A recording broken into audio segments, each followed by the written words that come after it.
Hello dear learners, welcome back.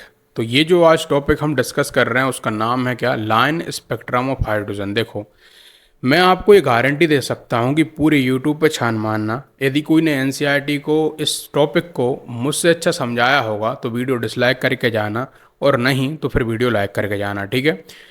तो हम बात कर रहे हैं लाइन स्पेक्ट्रम ऑफ हाइड्रोजन की। तो मैं आपको बिल्कुल बेसिक से बेसिक चीज़ें बताऊंगा यहाँ पे। तो सबसे पहले तो मैं आपको कुछ बेसिक कंसेप्ट क्लियर कर देता हूँ, जिससे कि आपको क्या होगा, ये टॉपिक और जल्दी समझ आएगा। फॉर एग्जांपल कि स्पेक्ट्रम का मतलब क्या और लाइन स्पेक्ट्रम का मतलब क्या, मैं सिंपल शॉर्ट में बताता हूँ। देखिए, दुनिया की कोई भी लाइट हो, चाहे घर में आपका वो CFL लगी हो, चाहे वो आपका ट्यूब लाइट लगी हो, चाहे बल्ब जल रहा हो रास्ते पे, चाहे सन लाइट दे रहा हो, कोई भी दुनिया की लाइट हो, वो लाइट क्या करती है, अपने आप में कुछ ना कुछ रेडिएशन निकालती है, जिसको हम इलेक्ट्रोमैग्नेटिक रेडिएशन कहते हैं। इतना तो हम सब जानते हैं, बहुत बढ़िया। अब हम बात कर रहे हैं कि भैया गैसेस की। देखिए, गैस में क्या हो गया आपका, फॉर एग्जांपल हम बात करते हैं कि हाइड्रोजन गैस, कोई भी गैस हो गई, ठीक है। आजकल तो नियोन गैस का बहुत बड़ा खेल चल रहा है, ठीक है। हर जगह पे स्ट्रीट लाइट में आपको नियोन गैस के वो मिल जाएंगे, फिलामेंट भरे हुए हैं ना, अच्छे चमकते हुए। तो हम क्या कर रहे हैं यहाँ पे कि हाइड्रोजन गैस को एक इस तरीके से क्या कर रहे हैं, ऐसे एक ट्यूब में भर रहे हैं, और उस ट्यूब में क्या कर रहा है, हमने हाइड्रोजन गैस को भर दिया इस तरीके से, ठीक है। अब इसमें क्या करा, वही फंडा कैथोड और एनोड लगा के इसको दे दिया हमने क्या, इलेक्ट्रिक चार्ज, ठीक है। इलेक्ट्रिक चार्ज से मतलब है कि हमने इसको बैटरी से कनेक्ट कर दिया, बढ़िया पावर सोर्स से। तो अब जब ये पावर सोर्स से जैसे ही कनेक्ट होगा, ये क्या करेगा, हमको कुछ रेडिएशंस देगा, कुछ हमको ग्लो करने शुरू हो जाएगा ये। और जब भी ये ग्लो करेगा तो हम क्या कर सकते हैं, उस ग्लो को एक किसी तरीके से निकाल के, ऐसे करके रे के फॉर्म में निकाल लेंगे, और उसको हम ऐसे प्रिज्म लगा के जब देखेंगे तो ये क्या करेगा, अलग अलग तरीके से स्पेक्ट्रम में टूट जाएगा, जो कि हम पहले भी देखते आ रहे थे, ठीक है। जब ये अलग अलग स्पेक्ट्रम में टूटेगा तो उसकी वजह से क्या होगा, अलग अलग तरीके से हमको एक वो दिखाया जाएंगे, यहाँ पे सीट आएगी एक, है ना। तो अलग अलग लाइन आ जाएगी, कोई हरी होगी, कोई पीली होगी, कोई कुछ होगी, कोई ब्लैक हो जाएगी, या कुछ होगी नहीं। तो ऐसे करके हमको अलग अलग तरीके से ये लाइन स्पेक्ट्रम शो होगा। अब ये था भाई बेसिक, आपको ये टॉपिक समझने के लिए। आई होप आपको ये थोड़ा सा बेसिक समझ आया होगा। अब मैं आपको थोड़ा एनसीईआरटी से पढ़ाता हूँ, इन्होंने क्या लिखा है, देखिए। ये कहते हैं कि जब कभी भी क्या करते हैं, हम एक इलेक्ट्रिक डिस्चार्ज करते हैं, फिर इलेक्ट्रिक डिस्चार्ज को पास करते हैं किससे, हम गैसियस हाइड्रोजन से। वही है कैथोडरी ट्यूब वाला एक्सपेरिमेंट को आप ध्यान में रखना, ध्यान मतलब दिमाग में रखना। तो हम हाइड्रोजन के संग में कर रहे हैं उसको। तो हम क्या करते हैं, जब H2 में वो चीज़ करते हैं तो H2 के जो मॉलिक्यूल्स होते हैं वो डिसएसोसिएट हो जाते हैं, मतलब कि आपस में टूट के क्या कर जाते हैं, वो बदल जाते हैं हाइड्रोजन में ही। और फिर हाइड्रोजन में क्या होता है, वहाँ से फिर जो हाइड्रोजन गैस जो होता है, या फिर जो एटम होते हैं उसके, वो एक्साइट होने लगते हैं, ठीक है। तो जो एक्साइटेड हाइड्रोजन एटम होते हैं वो क्या करते हैं, फिर फर्दर हमको इमिट करने लगते हैं इलेक्ट्रोमैग्नेटिक रेडिएशन को। और वो कैसा, वो भी डिस्क्रीट फ्रिक्वेंसीज में। अब ये डिस्क्रीट फ्रिक्वेंसीज का मतलब है कि वो आपको कैसा देगा, या तो 1 देगा, 2 देगा, 3 देगा, 4 देगा, इस तरीके से वो आपका डिस्क्रीट फ्रिक्वेंसी में वो देगा। ऐसा नहीं होगा 1.2, 2.3, इस तरह की फ्रिक्वेंसी वहाँ पे नहीं आएगी। अब फ्रिक्वेंसी से मेरा क्या मतलब है, कि मैं कहना चाह रहा हूँ कि वहाँ पे जो भी आपको जो आएगी है ना रेडिएशन, तो वो ऐसे कंटिन्यूस नहीं आएगी, आई आ रही है ना, कुछ आ गई, फिर कुछ आ गई, फिर कुछ आ गई, ऐसे करके। तो ये होता है डिस्क्रीट फ्रिक्वेंसीज। अब आगे देखिए, जो हाइड्रोजन का स्पेक्ट्रम हम देख रहे हैं, ठीक है, तो उसमें कंसिस्ट होती हैं कैसी, सेवरल लाइंस, ठीक है। मतलब जब हाइड्रोजन का स्पेक्ट्रम बनेगा, वही मैंने जो प्रिज्म का एग्जांपल लेके आपको समझाया था अभी, तो जब वो स्पेक्ट्रम बन के आएगा तो उसमें क्या होंगी, कई सारी लाइंस बन के आएंगी। पहले मैं आपको एक इमेज बता देता हूँ। इस तरह से लाइन है, जैसे आप देख पा रहे हो यहाँ पे, ये देखिए, है ना। इसमें ये कुछ लाइन है, ये कुछ लाइनें बन के आई हैं, इधर पे ये कुछ लाइनें बन के आई हैं। तो ऐसे करके कुछ लाइनें आपकी बन के आएंगी। अब ये जो लाइनें बन के आ रही हैं, हमने क्या करा है, इनको अलग अलग साइंटिस्टों के नाम पे, डिस्कवरर के नाम पे इन लाइनों का नाम दे दिया, ठीक है। और उनमें से सबसे पहला हम बात कर रहे हैं बाल्मर का। किसका, बाल्मर। तो बाल्मर ने क्या करा, 1885 में एक एक्सपेरिमेंट करा। इसका जो बेसिस था उस ऑब्जर्वेशन का, वो ये इन्होंने करा कि इन्होंने माना भैया कि जो स्पेक्ट्रल लाइंस होती हैं वो आपकी बेसिकली, यदि हम उनको वेव नंबर के टर्म में यदि एक्सप्रेस कर पाते हैं तो हम इजीली बता पाएंगे कि भाई हमारी कौन सी वेव निकल रही है। बहुत ही इंपॉर्टेंट लाइन है ये भाई साहब, बहुत ही इंपॉर्टेंट लाइन। अब आप कहेंगे सर ये वेव नंबर से स्पेक्ट्रम का क्या लेना देना, ये क्या हमको पढ़ाने लगे, इधर पे ये न्यू कैसे आ गया, ठीक है, या वेव नंबर कैसे आ गया। देखिए, बेसिकली जो भी वेवलेंथ होती हैं वो होती तो 1 मीटर सेंटीमीटर में ही है। मतलब कि आपको मैंने जब पढ़ा रहा था तो मैं आपको पीछे ले चलता हूँ हल्का सा, तो ज़रा ध्यान देना, ठीक है। तो हमने क्या पढ़ा था, ये देखिए, हमने ये पढ़ा था उसमें आप देखेंगे तो अलग अलग वेवलेंथ जो हैं तो उनका अलग अलग आपका क्या है मतलब नंबर है। जैसा कि ये देखिए आप जो है गामा रे हो गई, एक्स रे हो गई, यूवी रे हो गई, तो इनके देखो 10⁻⁻8 है तो वो यूवी रे है, इंफ्रारेड का 10 है ये वगैरह। तो यदि हमको किसी भी तरीके से या तो वो जो है वेवलेंथ मिल जाए मतलब लैम्डा की वैल्यू मिल जाए, या फिर घुमा फिरा के हम कह लें कि हमको वेव नंबर मिल जाए, तो हम क्या कर सकते हैं, आसानी से बता सकते हैं वो कौन सी वेव है। और यदि हम ये वेव बता पाएंगे तो हम बता देंगे कि वो कौन सा हमारा इंफ्रारेड है या फिर कौन सा है, वो हम बता पाएंगे ईजिली, ठीक है, उसको देख के स्पेक्ट्रम को। तो ये चीज़ हम करने की कोशिश कर रहे हैं। तो बाल्मर ने क्या करा, अपना दिमाग लगाया पूरा और खपत करके उन्होंने क्या करा, एक फॉर्मूले की इजाद कर दी। इन्होंने फॉर्मूला ऐसे बनाया कि इन्होंने कहा भैया कि यदि आपको हाइड्रोजन का वेव नंबर निकालना ही है तो आप क्या करिए, उसमें बस एक चीज़ की डिपेंडेंसी होगी, बस आप क्या करिए उसका सेल नंबर डाल दीजिए कि मतलब किस सेल से आपका क्या हो रहा है, वो जाके जो इलेक्ट्रॉन है वो आ रहा है नीचे की ओर। अब पहले तो आप ये समझ लो कि जो सेल से आना है, सेल से जाना, मैं क्या कह रहा हूँ, पहले आप ये समझिए 2 सेकंड के लिए। बेसिकली क्या है कि हाइड्रोजन जो है या दुनिया का कोई भी एटम होता है तो उसमें एक न्यूक्लियस होता है, बहुत बढ़िया। फिर उसके सेल होते हैं, एक सेल, दूसरा सेल, तीसरा सेल, इस तरीके से सबके सेल होते हैं। और ये हम बोहर मॉडल जब पढ़ेंगे तो और अच्छे समझेंगे उसको, ठीक है।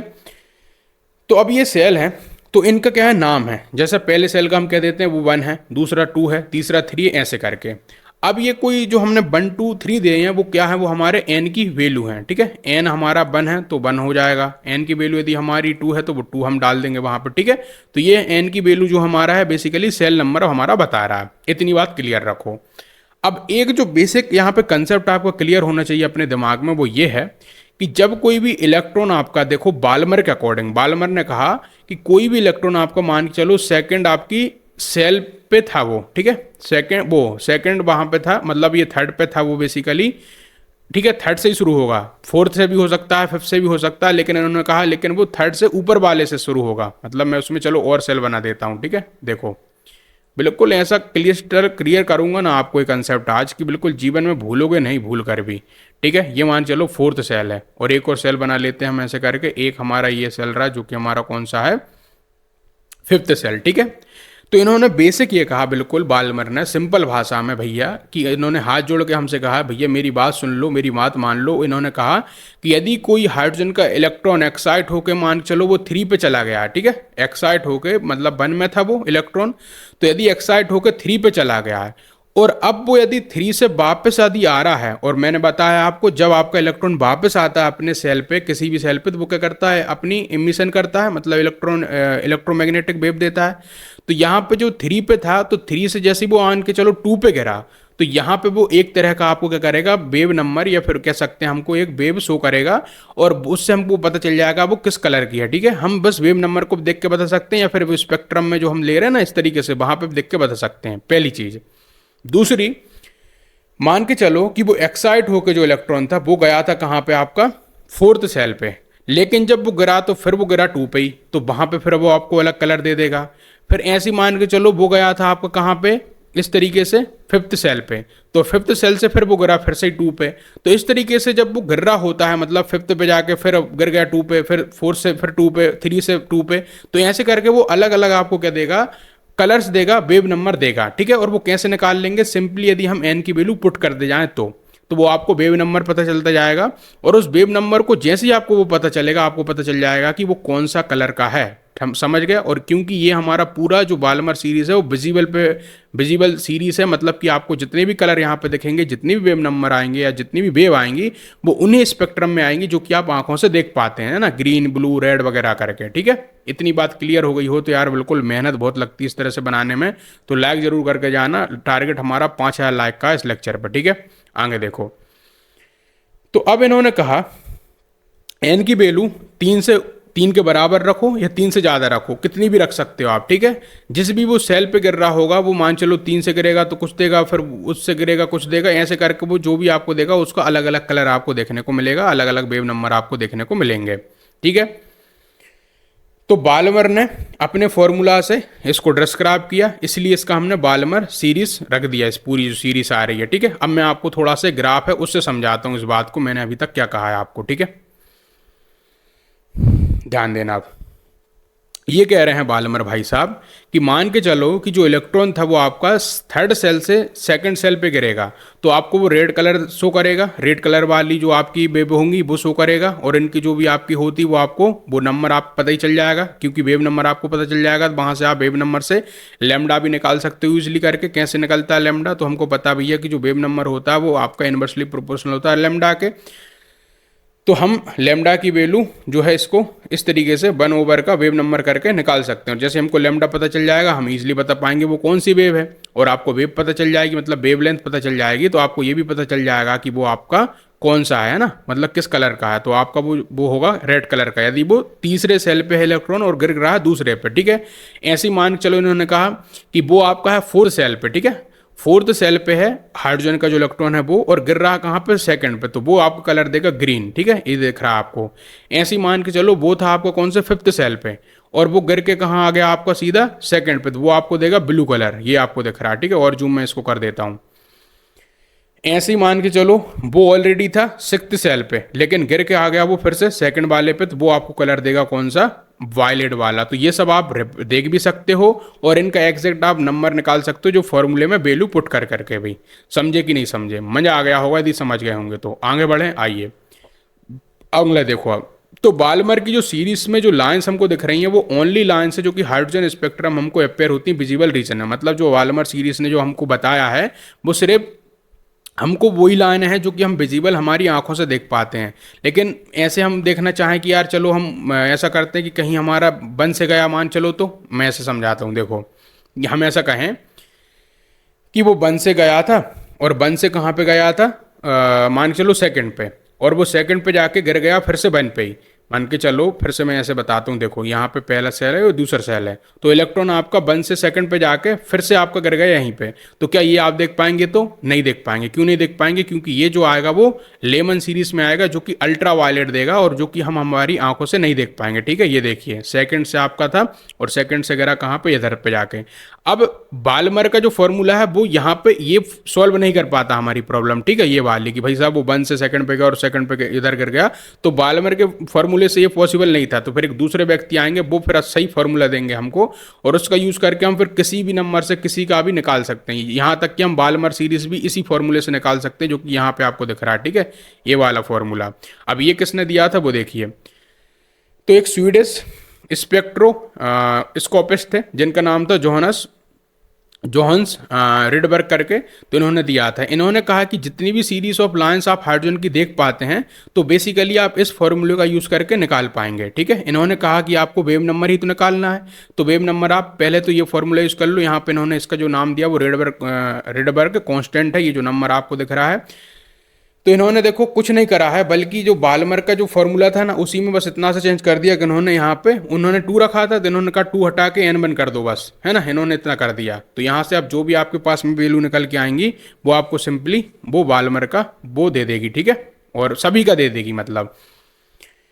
लेकिन इन्होंने एक चीज़ समझाई कि n1 जो होगा वो तो सेल नंबर को डिनोट करेगा, लेकिन n2 क्या होगा, वहाँ पे एक पॉजिटिव +1 होते जाएगा, ठीक है। मान के चलो कि आपको n2 डालना है, तो आपने क्या करा 1 डाला है, तो आप फिर वहाँ पे n1 में +1 कर दोगे, ऐसे आप n1 में फिर +2 कर दोगे, n1 में आप जो है +3 कर दोगे, ऐसे करके आप निकाल सकते हो, ठीक है।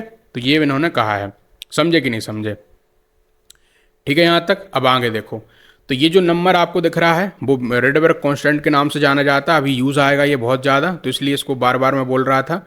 इसके अलावा इन्होंने जो रिडबर्ग कांस्टेंट जो फॉर्मूला है, फिर रिडबर्ग ने जो फॉर्मूला दिया है उससे हमने क्या कर लिए 5 ऐसी सीरीज ऑफ लाइन निकाल के देखी, ठीक है। जैसे हमने n1 की वैल्यू 1 रखी, फिर 2 रखी, 3 रखी, 4 रखी, 5 रखी, तो वैसे जब रख रख के हमने जब निकाली तो फिर उनको हमने देखा तो यार कुछ थी जो लेमन ने हमको पहले बताया था, मतलब ये रिडबर्ग से पहले इन्होंने बताया होगा, तो उन्होंने जब बताया था तो हमने उनके नाम पर रख दिया। फिर दूसरा ये बाल्मर ने हमको बताया था जब n1 की वैल्यू आप 2 रखोगे, इसका क्या मतलब है कि जो भी आपका इलेक्ट्रॉन है वो आके कहाँ पे गिर रहा है, 2 पे गिर रहा है, इसका यही तो मतलब है n1 की वैल्यू का। ऐसे ही पास्चन ने बताया हमको कि जब आपका इलेक्ट्रॉन कहीं से भी आए लेकिन गिरेगा 3 पे, तो उन्होंने पास्चन ने बताया ये बात। फिर ऐसे ही ब्रैकेट जो भी हैं ये आपके ब्रैकेट, यहाँ पे ब्रैकेट ये वाला ब्रैकेट नहीं है, कोई डिस्कवरर का नाम है या फिर उनके किसी का नाम है, तो इन्होंने कहा है कि इलेक्ट्रॉन फोर्थ सेल पे गिरेगा, मतलब एन की वैल्यू 4 होगी, तो ब्रैकेट वाले जो बताते हैं हमको। फिर ऐसे पी फंड सीरीज में हमारा जब एन जो हमारा 1 है वो आपका क्या हो जाएगा, 5 हो जाएगा, मतलब कि जो भी इलेक्ट्रॉन आ रहा है वो 5 पे गिरेगा। अब मैं इसको देखो एक बार क्या करता हूँ, आपको इससे बताता हूँ, ठीक है, इस ग्राफ से, फिर आपको ये क्लियर हो जाएगी चीज़। यहाँ पे क्या हो रहा है देखो, तो ये जो लेमन ने बस इतना कहा है, लेमन बोल रहा हूँ, लेमन लेमैन है या फिर लेमन है, इनका देखो यार, एक तो नाम उटपटांग होता है बिल्कुल, बोलने में और दिमाग खराब होता है, ठीक है। तो मैं क्या कह रहा हूँ वो सुनो। इन्होंने बस इतना कहा लेमन ने कि भैया कोई भी आपको मान चलो इलेक्ट्रॉन आपका था और वो आके कहाँ पे गिर रहा है, सीधा इस N1 पे गिर रहा है, ठीक है। एन की वैल्यू जब 1 होगी, मान चलो वो आपका, चाहे वो 2 से गिरे, चाहे वो 3 से गिरे, चाहे मतलब 4 सेल से गिरे, 5th सेल से गिरे, या इन्फिनाइट किसी भी सेल से गिरे, लेकिन लगभग इन्होंने 6th सेल तक ही हमको बताया। तो वो आपका जो आएगा वो किस में आएगा, लेमन सीरीज में आएगा, जो कि अल्ट्रा वायलेट आपको देगा। ऐसे ही अब आपका कोई भी इलेक्ट्रॉन है वो आपका थर्ड पे जाके करता है, पास्चन हमको बताता है, ठीक है। पास्चन क्या कहता है, और ये आपका इंफ्रारेड बताता है। वो बोलता है भैया आपको मान चलो कि वो 4 सेल से करता है थर्ड पे, वो 5th सेल से करता है, 6th सेल से करता है, तो आपको इस तरह से पास्चन सीरीज मिलेगी। हमको क्या है, हमारे सिलेबस में पास्चन सीरीज को देखना है, बाल्मर सीरीज को देखना है और लेमन सीरीज को देखना है। इनको याद कर लेना कि किस में किस सीरीज पे करता है और किस में क्या होता है, ठीक है। यहाँ तक क्लियर हो गई हो तो बात आगे बढ़े। आइए फिर सबसे इंपॉर्टेंट बात यह है कि जितने भी एलिमेंट होते हैं हमारे पीरियोडिक टेबल में, उन सभी का इतने सिंपल तरीके से लाइन स्पेक्ट्रम निकालना इजी नहीं होता जितना कि हाइड्रोजन एटम का है ना। मतलब कि जो हमने अभी ये फॉर्मूला देखा था, आप इसको उठा के कहीं उस पर मत लगाने लगना, किस पे, कि भाई हमने क्लोरीन का भी निकाल लें तो हम फ्लोरीन का निकाल लें, तो हम ऑक्सीजन का निकाल लें, नाइट्रोजन का निकाल लें, उनमें वर्क नहीं करेगा। ये बस हाइड्रोजन के लिए वर्क करेगा, ठीक है। ये वाला जो फॉर्मूला है आपका, जो कि हमको रेडबर्ग ने दिया है, ठीक है। तो ये बात आपको क्लियर हो गई होगी। आगे देखो, सबसे इंपॉर्टेंट लाइन है आपकी ये। तो अब ये जो लाइन स्पेक्ट्रम है वो हमारे लिए क्या होता है, कॉम्प्लेक्स होते जाता है यदि हम हैवियर एटम लेते हैं। और उसका रीज़न बस इतना सा है क्योंकि उनके पास में इलेक्ट्रॉन बहुत होते हैं। अब हाइड्रोजन के पास तो एक इलेक्ट्रॉन है तो वो ऊपर नीचे होता रहता है, लेकिन इनके पास में जब 5-6 इलेक्ट्रॉन होते हैं तो वो जब ऊपर नीचे होंगे तो हमारी खटिया खड़ी हो जाएगी भाई। कोई आपका सेकंड में जा रहा है सेल में, तो कोई 4th में जा रहा है, कोई 5th में जा रहा है, तो वहाँ पर दिक्कत हो जाती है, ठीक है। लेकिन फिर भी कुछ फीचर हैं जो कि कॉमन है सभी की स्पेक्ट्रम में, चाहे आप किसी भी एलिमेंट के देखो। वो क्या क्या है, तो पहली बात यह है कि जो लाइन स्पेक्ट्रम आता है इन एलिमेंट का वो यूनिक होता है अपने आप में। अब यूनिक से मतलब ये है कि जो भी वहाँ पे स्पेक्ट्रम निकल के आएगा वो वहाँ पे यूनिक होगा। कोई कोई सेल देगा, कोई कोई सा स्पेक्ट्रम देगा, कोई कोई सी वेवलेंथ देगा, तो ऐसे करके अलग अलग एलिमेंट हमको अलग देते हैं। जैसे मैंने आपको फिंगरप्रिंट वाला एग्जाम्पल था ना, उसमें बताया था। फिर इसके अलावा आपको एक चीज़ और मिलेगी कि वहाँ पे एक रेगुलरिटी होगी। अब ये रेगुलरिटी का मतलब ये है कि वहाँ पे जो लाइन स्पेक्ट्रम मिलेगा वो हर एक एटम का ऐसा होगा कि आप बार बार भी निकाल के देखोगे तो वो बार बार ही आपका आएगा। वहाँ पे एक रेगुलर पैटर्न शो होगा। ऐसा नहीं होगा कि एक बार आया कुछ फिर दूसरी बार कुछ आ गया, ऐसा पॉसिबल नहीं होगा। आगे देखो, अब जब हम ये पढ़ लेते हैं तो फिर उसके बाद में फिर क्वेश्चंस हमारे दिमाग में आते हैं, और यदि नहीं आते तो फिर आने चाहिए। कैसे क्वेश्चन, जैसा कि सबसे पहला क्वेश्चन आता है कि यार क्या रीज़न है कि इनमें हमको सिमिलरिटी देखने को मिल रही है। मतलब कि जो हमारा वो निकल के आ रहा है अलग अलग स्पेक्ट्रम, तो उसमें ये दो जो सिमिलरिटी हमने बात करी है, कॉमन चीज़ की बात करी है, ऐसी क्यों हो रही हैं, क्यों, इसका रीज़न है तो वो आप जब ऑर्बिटल वाला कंसेप्ट आप पढ़ोगे, ठीक है, जब हम आगे पढ़ेंगे ऑर्बिटल वाला कंसेप्ट, तो तब ये आपको क्लियर होगा। ऐसे कुछ और क्वेश्चंस आपके दिमाग में आते होंगे कि यार कि ऐसा हो सकता है कि जो इलेक्ट्रॉनिक स्ट्रक्चर है इनकी वजह से होता होगा, तो वो भी आप ऑर्बिटल वाला कंसेप्ट आएगा उसमें समझोगे, ठीक है। या फिर जो बोहर का और अच्छे से हम मॉडल पढ़ेंगे तो उसमें आप समझोगे। तो ये सारे क्वेश्चंस का जो हल हमको थोड़ा बोहर बताएगा, और उसके बाद में फिर आपको क्वांटम जो ऑर्बिटल थ्योरी आएगी वो आपको समझाएगी, ठीक है। तो यहाँ तक आपको सब क्लियर हो गया होगा। यदि आपको यहाँ पे कोई डाउट आ रहा है ना इस इतने से पैरा में, तो आपका वो डाउट जायज़ है और उसका आंसर आपको मिलेगा अभी, ठीक है। वो आगे मिलेगा जब हम आगे टॉपिक में बढ़ेंगे। तो यहाँ तक देखो यार, मज़ा आ गया होगा आपको, ठीक है। बहुत ही इंपॉर्टेंट था ये जो मैंने आपको बताया है। अब बस आपके ऊपर है कि ये लेक्चर आपको पसंद आना चाहिए। पसंद आया हो तो लाइक, मैंने जैसा आपसे कहा है कि मुझे 5K का टारगेट है, वो 5000 लाइक करनी है। फिर इसके अलावा हम दूसरा टॉपिक देखेंगे जो कि है Bohr model for hydrogen atom का, ठीक है। उसको देखना शुरू करते हैं, चलिए।